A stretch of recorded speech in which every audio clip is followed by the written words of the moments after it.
Mnamo tarehe 7 mwezi Januari mwaka 1945 katika kijiji cha Maseno, mtoto alizaliwa kwenye familia yenye ushawishi mkubwa wa kisiasa, familia ya Jaramogi Oginga Odinga, makamu wa kwanza wa rais wa Kenya.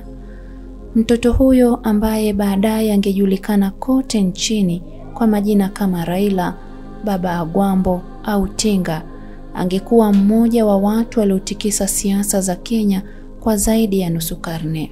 Raila alikulia katika mazingira ya uongozi na misukosuko ya kisiasa. Baba yake Jaramogi alikuwa mpinzani mkubwa wa mzee Jomo Kenyatta, jambo lililomfanya Raila ajifunze mapema kuwa siasa ni mchezo wa ujasiri, uthubutu na kujitolea. Kaka yake Oburu Odinga pia aliingia kwenye siasa, jambo lililoifanya familia ya Odinga kuwa moja ya nasaba za kisiasa maarufu zaidi nchini Kenya. Katika maisha ya kifamilia, Raila alimuoa Ida Betty Odinga, mwanamke jasiri aliyekuwa nguzo ya familia wakati Raila akipitia magumu ya kifungo na mapambano ya kisiasa. Baada ya elimu ya msingi na sekondari nchini Kenya, Raila alisafiri kwenda Ujerumani Mashariki ambapo alisomea uhandisi wa mitambo katika chuo cha ufundi cha Magdeburg kati ya mwaka 1965 hadi mwaka 1970. Akiwa huko, alijifunza nidhamu, teknolojia na siasa za kijamaa zilizompa mtazamo wa kidemokrasia wa kijamii alioubeba maisha yake yote. Aliporejea nchini Kenya, Raila alifundisha katika chuo kikuu cha Nairobi, kisha akawa naibu mkurugenzi wa shirika la viwango la Kenya KBS mwaka 1974. Baadaye aliingia katika biashara binafsi, kuanzisha kampuni kama Applied Engineering Services, Spectre International na Pan African Petroleum Limited, ambazo zilimfanya kuwa miongoni mwa wajasiriamali wachache wa kisiasa waliokuwa na msingi wa kibiashara thabiti. Safari ya kisiasa ya Raila ilichukua mkondo mpya baada ya jaribio la mapinduzi ya kijeshi la mwaka 1982 dhidi ya serikali ya Daniel Arap Moi. Ingawa hakuwahi kuwa mwanajeshi, lakini alituhumiwa kuhusika katika njama hiyo. Akawekwa kizuizini bila mashtaka kwa muda wa miaka 8 katika vipindi tofauti. Mwaka 1982 hadi mwaka 1988, mwaka 1988 hadi mwaka 1989 na mwaka 1999 hadi mwaka 1991. Baada ya kifo cha baba yake, Raila alihama kutoka Ford Kenya hadi kuunda NDP, National Development Party. Mwaka 1997 aligombea urais kwa mara ya kwanza na kumaliza nafasi ya 3.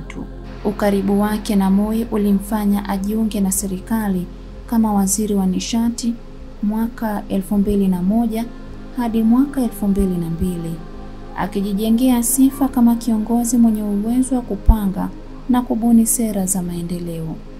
Lakini moyo wake wa mageuzi ulimrudisha kwenye upinzani.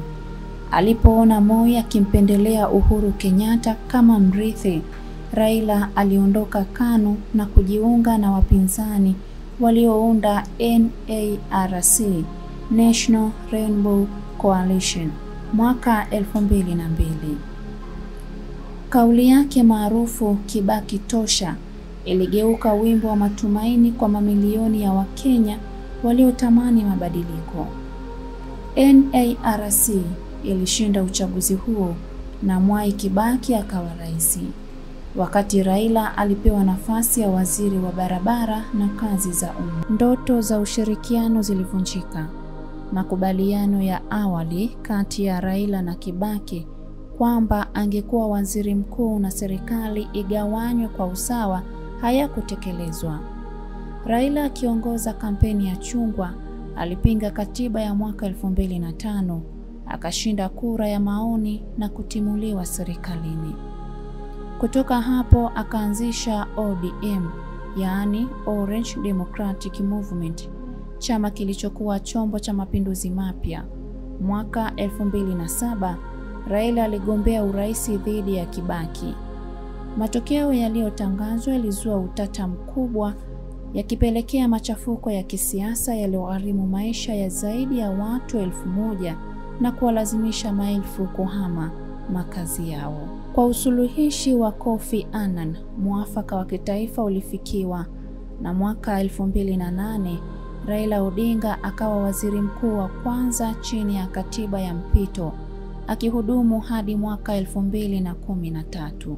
Serikali ya mseto ya Kibaki, Raila ilirudisha amani na kuweka msingi wa katiba mpya ya mwaka 2010.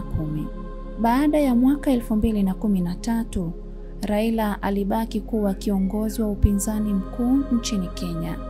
Aligombea urais mara kadhaa, akipoteza katika mazingira yenye utata.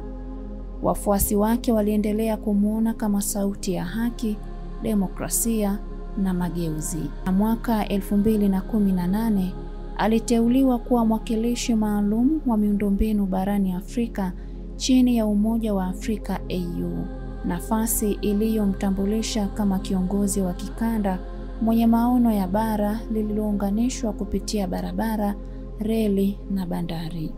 Mnamo tarehe 15 mwezi Oktoba mwaka 2025, Kenya na Afrika Mashariki ilipoteza mmoja wa vigogo wa kisiasa. Raila Odinga, agwambo wa kisiasa, baba wa mageuzi, aliaga dunia akiwa na umri wa miaka 80. Aliacha nyuma urithi wa ujasiri, uthubutu na msimamo wa kutokata tamaa. Kwa wafuasi wake, Raila hakuwa tu mwanasiasa, bali alikuwa ishara ya matumaini, demokrasia na uthubutu wa kupigania haki hata pale matumaini yanapokuwa mepesi. Raila Odinga amefariki dunia wakati akipatiwa matibabu nchini India kutokana na ugonjwa wa moyo. Raila ameacha mjane na watoto 3 na alikuwa mwanasiasa mashuhuri nchini Kenya. Raila Odinga ni mwanasiasa aliyepitia kifungo, usaliti, ushindi na upendo wa wananchi wake. Kwa wengi jina lake litaendelea kuishi mioyoni mwa watu. Bwana ametoa na Bwana ametwaa, jina lake lihimidiwe. Amina. Niliyekuletea simulizi hii mimi ni Witi Lala wa Come TV Tanzania.